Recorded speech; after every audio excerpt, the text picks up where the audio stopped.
از مهمانخانه اوینر مونتمارت در پاریژ منظره مناره ایفل و کلیسای ساکرکیور خوب نمایان است. محض این ویژگی سیاحان زیادی را به مهمانخانه مذکور جلب می‌کرد.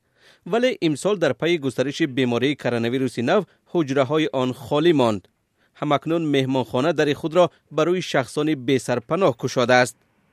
رهبریت مهمانخانه حجره‌های خالی را برای 1 سال به یک سازمان خیریه تقدیم کرد.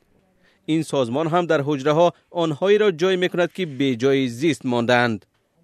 اگر این اقدام و این حجره مهمانخانه نمی بود، احتمال داشت ابراهیم پناهنده از ملی در آشخانه یک طرف خانه و یا عموما در کوچه شب را روز کند. من هر روزی که در اینجا میخوابم درباره زندگی خود فکر میکنم. میدانید پیشتر پیدا کردن جای برای شب گذرانی خیلی مشکل بود، ولی حالا اینجا هستم. وقتی اولین بار وارد این حجره شدم به خود گفتم عالی است. روزی زندگی من تغییر می‌یابد. من صاحب خانه شخصی، جای کار و مثل دیگران صاحب زندگی خوب میشوم. پول حجره‌هایی را که به شخصان بیخانه پیشنهاد شده است، سازمان خیریه از حساب کمک پولی دولت پرداخت می‌کند. به مهمانان در اینجا 3 وقت خوراک پیشنهاد می شود و هر حجره با تلویزیون و شرایط‌های دیگر تأمین است. اینجا حالا آدمان زندگی دارند که قبلا در کوچه میزیستند.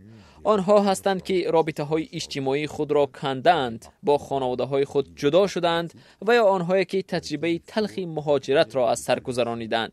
ما تمام امکانیت‌ها را استفاده می‌بریم تا آنها را نگاه و بین کنیم، شرایطشان را بفهمیم و کوشش کنیم که زودتر به امتیازها دسترسی پیدا کنند.